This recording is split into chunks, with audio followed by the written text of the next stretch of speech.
अयोध्या अयोध्या में का नाम हो रहा, उन्होंने संदेश दिया अयोध्या वालों ने। क्या आपकी नफरत की भाषा को अयोध्या स्वीकार नहीं करती?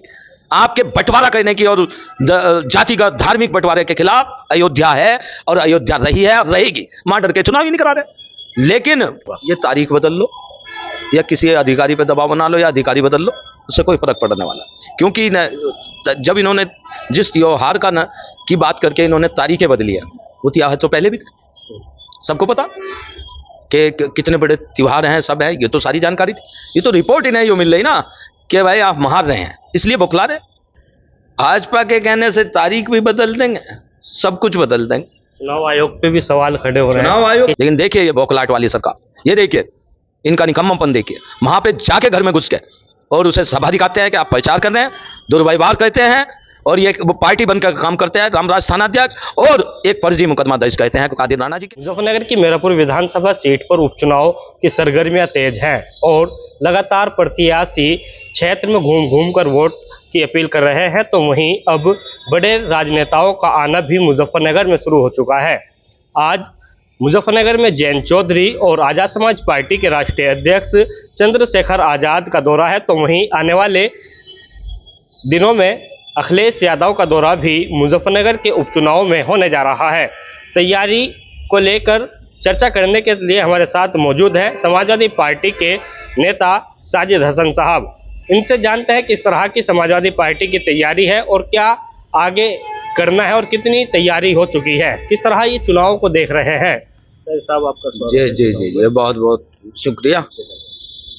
मैं किस तरह की तैयारी समाजवादी पार्टी की है और क्या लगता है इस बार चुनाव में क्या होने वाला है? हमारी तैयारी बढ़िया है, बहुत ज़बरदस्त है, और उसी तैयारी को देख के, क्योंकि जनता का समर्थन समाजवादी पार्टी गठबंधन के साथ है, हमारे उपचुनाव में जहाँ जहाँ भी सीटें है, बढ़िया रिपोर्ट देखकर और भाजपा अपनी हार मानकर देखा हमने, तारीखें तारीख बदलने का किस पर प्रभाव पड़ेगा? समाजवादी पार्टी को नुकसान होगा हमारे पे या भाजपा रालोद को इसका फायदा होगा? ये तारीख बदल लो या किसी अधिकारी पे दबाव बना लो या अधिकारी बदल लो, उससे कोई फर्क पड़ने वाला, क्योंकि जब इन्होंने जिस त्योहार का की बात करके इन्होंने तारीखें बदली है, वो त्योहार तो पहले भी थे, सबको पता कि कितने बड़े त्योहार हैं, सब है, ये तो सारी जानकारी थी। ये तो रिपोर्ट ही नहीं जो मिल रही ना कि भाई आप मार रहे हैं इसलिए बौखला रहे, अधिकारियों पे दबाव बना रहे ना जायज। तो बौखलाई हुई है भाजपा रालोद गठबंधन प्रत्या जो संगठन है, बौखलाया हुआ है आपके अनुसार? बौखलाया हुआ है क्योंकि हमारे मीरापुर से जो प्रत्याशी हैं सुम्बुल राणा जी, उनको सभी जातियों का, सभी समाज का वोट भारी तादाद में मिल रहा है, और राजनीतिक परिवार है बड़ा। कादिर राणा जी उनकी पुत्रवधू हैं, उन्होंने समाज की सेवा और राजनीतिक सेवा का उनका बड़ा टाइम रहा है, और एक क्रेज है कादिर राणा जी का, इसमें कोई शक नहीं है। आपने देखा होगा इसी से बौखला के एक व्यक्ति के घर पे चाय पीने जाते हैं हमारे पुरुषों से, सिर्फ चाय पे बुलावे पे जाते हैं, ना कोई प्रचार है ना कुछ है, वहां मौजूदगी भी सिर्फ 5-7 लोगों की है, घर के अंदर कोई बाहर प्रचार नेता कुछ नहीं।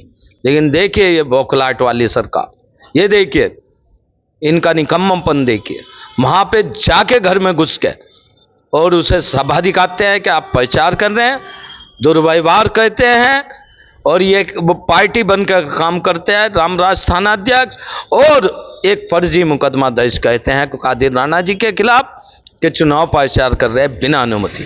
वीडियो देख लीजिए आप उनसे, कोई मीटिंग नहीं थी, कुछ नहीं थी, क्या किसी से घर पे मिलने नहीं जाएगा कोई? भाई वहां 50 लोग होते, कोई मीटिंग चल रही होती बिना अनुमति के, जब ही तो कार्रवाई। तो ये बौखलाहट दिखा रही है इनकी। तो इसी बौखलाहट को लेकर उन्होंने तारीखें बदली है चुनाव की है, और इसमें क्या सब बताओ, ऐसा तो नहीं है कोई नए त्योहार आ गए हो, त्योहार तो पहले ही है, कैलेंडर में है, सबको पता है।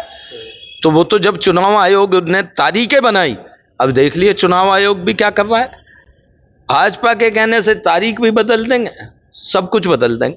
चुनाव आयोग पे भी सवाल खड़े हो रहे हैं। चुनाव आयोग किस तरह चुनाव आयोग एक इंडिपेंडेंट संस्था है और इस तरह के अगर काम कर रहा है चुनाव आयोग, तो क्या उस पर कुछ एक्शन? भाजपा सरकार में सबसे बड़ा हमला वही निष्पक्ष और संवैधानिक जो संस्थाएं मानी जाती थी और जिन पे विश्वास करते थे लोग, और ये कहते थे कि अगर यहाँ कुछ हो रहा है तो हम वहाँ बात करेंगे। आज सबसे ज़्यादा जो गरिमा गिराई गई है भाजपा में, उन्हीं संगठनों की, निष्पक्ष संवैधानिक संस्थाओं की साख गिराई जा रही है। तो ऐसा भाई चुनाव आयोग ने तारीखें तय कर दी, 13 नवंबर को चुनाव होगा उपचुनाव में, ठीक है, उन्होंने कह दिया ठीक। लेकिन उन्हें जब भी पता था क्या त्योहार है, कुछ है, गंगा स्नान बड़ा त्योहार, बड़ा पर्व है, उन्हें पता नहीं था। और के कहने पे तारीख और कौन है बताइए, और कौन है? दबाव बना रहे गांव में जा जाके प्रधानों पे, पूर्व प्रधानों पे, तो तुम्हारे बस्ते देख लेंगे, तुम्हारे ये देख लेंगे। क्या है ये, क्या निष्पक्षता है? क्यों गला घोटा जा रहा लोकतंत्र का? आइए, आपने अगर काम किया है अच्छा तो बताइए काम अपने। नफरत क्यों फैला रहे हैं, नफरत वाली भाषा क्यों बोल रहे हैं? क्योंकि जनता इनकी भाषा बिगाड़ रही है बार बार। अभी देखो समाजवादी पार्टी और अखिलेश यादव जी के नेतृत्व में लोकसभा चुनाव में देखो इनकी भाषा का जवाब मोहब्बत से दिया लोगों ने, सांप्रदायिक सौहार्द बना के दिया। चुनाव में, लोकसभा चुनाव में भी इसी तरह का एक माहौल था, प्रत्याशी को डराने और धमकाने का काम कर रहा था प्रशासन, उसको लेकर भी एक बड़ी चर्चा हुई। उसके बाद कुछ नरम प्रशासन हुआ। क्या इस बार कुछ चर्चा, कहीं बात किसी से हुई और इस संबंध में अधिकारियों से? हम लगातार, आज भी मीटिंग थी प्रशासन की, उसमें प्रत्याशी हमारी सुम्बुल राणा जी के प्रतिनिधि के रूप में मैं मौजूद था। मैंने यही क्वेश्चन उठाए, क्या किसी के घर पे चाय पीने अगर जा रहे हैं और बैठे हुए 5-7 आदमी हैं, आप उसमें कार्रवाई करेंगे, फर्जी मुकदमा दर्ज करेंगे? क्यों कर रहे हो ऐसा? क्या बौखलाहट है, क्या डर है आपको? जहां आपने काम किया है तो बताइए ना जनता को, लेकिन पता ही नहीं। हमारा पिछली बार भी इन्होंने कोशिशें की, जनता ने खुद मोर्चा संभाल लिया था निष्पक्ष चुनाव के लिए, वही हो अब के भी होगा। जनता खुद मतदान करने इनकी सारी बाधाओं को दूर करके सौहार्द बनाते हुए, और ये जो चाहते हैं गर्माहट पैदा हो, वो नहीं होगी। भाई भाई से बिल्कुल खिलाफ नहीं है। वो चाहते हैं ये सरकार बताए इन्होंने किसानों, मजदूरों, नौजवानों, महिलाओं के लिए क्या किया है, कोई ये बता नहीं पा रहे। नया नारा चर्चा में है, बटोगे तो कटोगे। इसी नारे को मुख्यमंत्री योगी आदित्यनाथ ने दिया, प्रधानमंत्री नरेंद्र मोदी ने दिया, फिर आरएसएस प्रमुख मोहन भागवत ने भी इसी नारे को बुलंद किया। इसका क्या मतलब है और किन लोगों को एकजुट करना चाहती है भाजपा? ये तो आपको भी पता, ये न इनका काम अपनी ही सरकार में सांप्रदायिक तत्वों को संरक्षण देना और गलत भाषा बोलने वालों को संरक्षण देना, उन पे कार्रवाई ना होना, उन पे सरकार कानून का शिकंजा ना होना, उन्हें कोई खौफना संरक्षण साफ साफ है। लेकिन हम ये बताया उनकी मंशा कुछ भी रही, लेकिन हिंदू, मुस्लिम, सिख, ईसाई आपस में एक हैं, बटेंगे नहीं।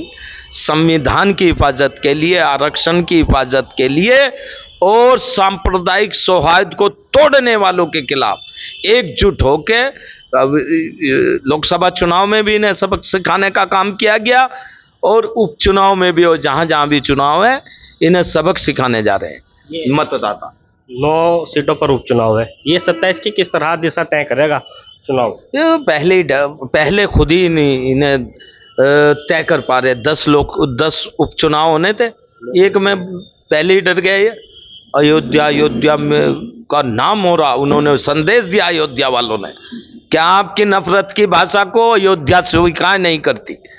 आपके बंटवारा करने की और जातिगत धार्मिक बंटवारे के खिलाफ अयोध्या है, और अयोध्या रही है और रहेगी।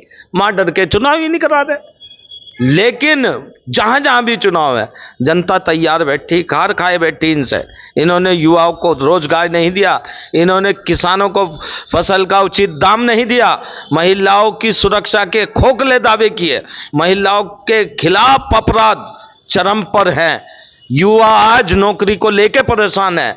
आरक्षण और संविधान से छेड़छाड़ जिस तरह ये लोग कर रहे हैं, जिस तरीके से भेदभाव योजनाओं में कर रहे हैं, वो सब जनता देख रही है। उसके मामले में वो ये बंटवारे में आने वाले नहीं है, वे तैयार हैं, एकजुट है, बाकी में बटेंगे नहीं, वे इन्हें जवाब देंगे।